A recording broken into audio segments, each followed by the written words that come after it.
Gallery Experience, The Business of Exhibiting Art. Episode 3, How to Attract Collectors Without Begging Them to Buy. There is a big difference between selling art and begging someone to buy art. An artist can become so excited about making a sale that the conversation changes. They begin explaining why the painting is worth the price. They point out how much time it took.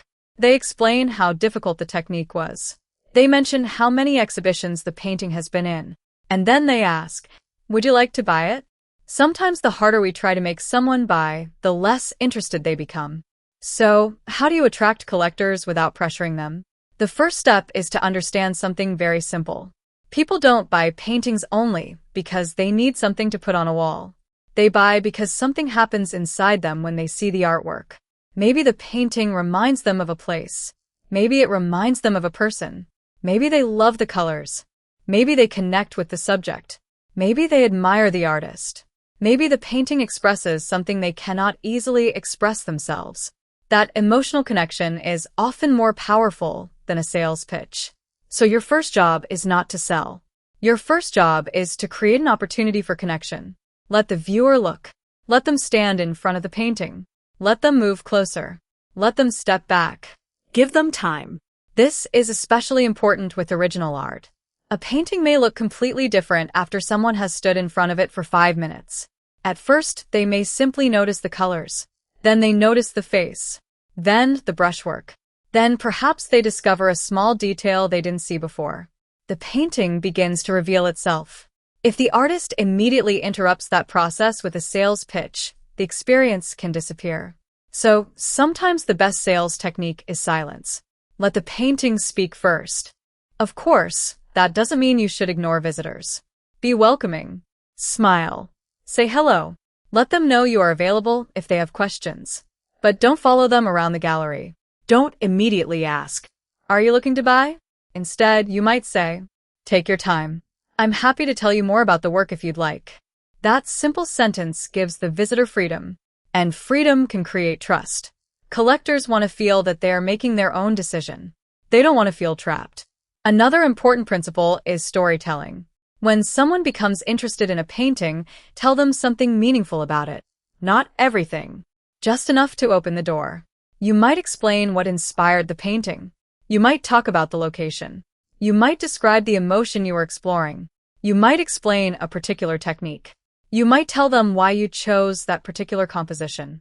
But don't turn the explanation into a lecture. A short story can create curiosity. For example, instead of saying, this is an oil painting on canvas, 24 by 36 inches, completed in 2026. You might say, I painted this after spending several weeks thinking about how people change when they are alone. Now the viewer has a reason to look again. The technical information is still important, but the story creates emotional entry. And this is where collectors often begin to connect. They may start asking questions. What made you think about that? Where did you paint it? How long did it take? Is this part of a series? Do you have other paintings related to this one? Those questions are opportunities. Listen carefully. Don't simply wait for your turn to speak. The visitor may tell you something about themselves. Perhaps they say, this reminds me of my mother. Or, I have a room at home that would be perfect for this. Or, I collect paintings from local artists. Now you know something. You can respond naturally. You don't need to push. You can say, I have several works from this series. If you'd like, I can show you the others. That feels completely different from, you should buy this one. You are helping the person explore. Another powerful way to attract collectors is to create a body of work. Collectors don't always want to see one random painting. They may become interested when they see that an artist has a consistent artistic vision. One painting may catch their attention, but a series can make them curious about the artist. They begin to see relationships between the works. They recognize recurring subjects, recurring colors, recurring ideas. recurring technique. They begin to understand your artistic language. This is one reason a series can be so powerful.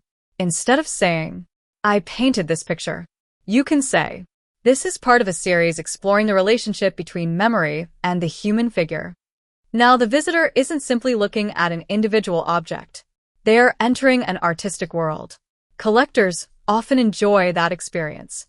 They may eventually want to own more than one piece. Another important factor is presentation. If your artwork is beautifully displayed, properly lit, clearly labeled, and professionally presented, people are more likely to take it seriously. This doesn't mean you need an expensive gallery. Professionalism can be simple. Clean walls, good lighting, correct labels, clear prices, good framing, a professional artist statement, a simple website, a way to contact you, a way to purchase the artwork. These things create confidence. And confidence matters when someone is considering spending money. Now, let's talk about price. This is where many artists become nervous. Someone asks, "How much is this?" And the artist immediately starts apologizing. "Well, I know it's expensive. I spent so much time on it. I could probably give you a discount." Stop. You don't need to apologize for your price. If you have decided that the painting is worth a certain amount, say the price calmly. "This painting is $2,000. Then stop. You don't have to fill the silence. Let the buyer think. If they want to know more, they will ask.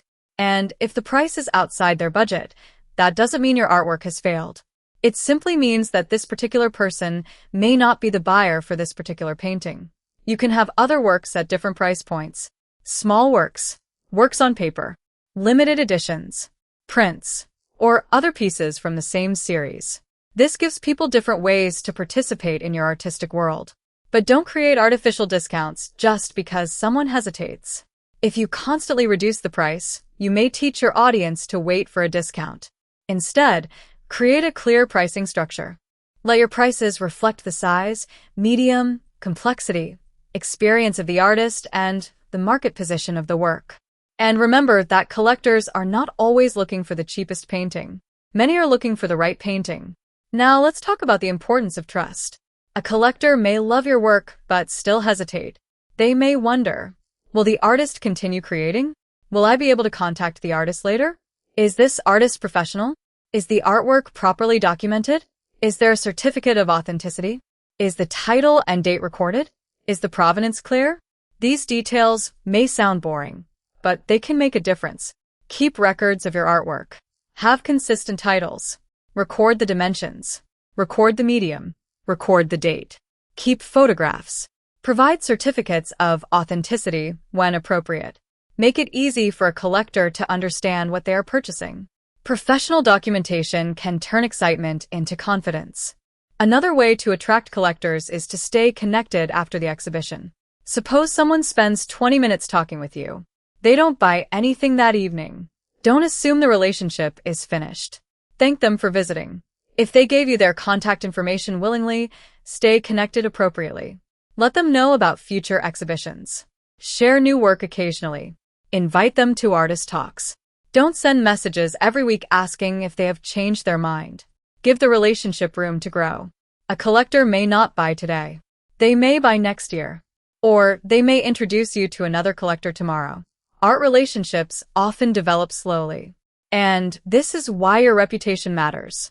If people see you repeatedly producing thoughtful work, exhibiting professionally, and treating people respectfully, they begin to trust you. Trust creates long-term value. There is another powerful idea.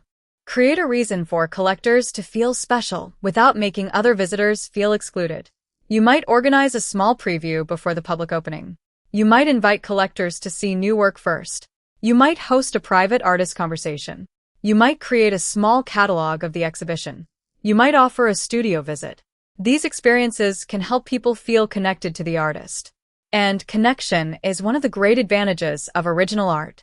When someone buys an original painting, they're not simply buying an object. They are taking a piece of an artist's vision into their own life. That is very different from buying something mass-produced. So don't treat your artwork like merchandise. Treat it like something with meaning. But also don't make the mistake of thinking that meaning alone will sell it. Professional presentation matters. Accessibility matters. Pricing matters. Communication matters. Trust matters. The emotional connection may start the process, but professionalism helps complete it. So when you are standing in your gallery and someone becomes interested in your painting, remember these simple principles. Don't chase them.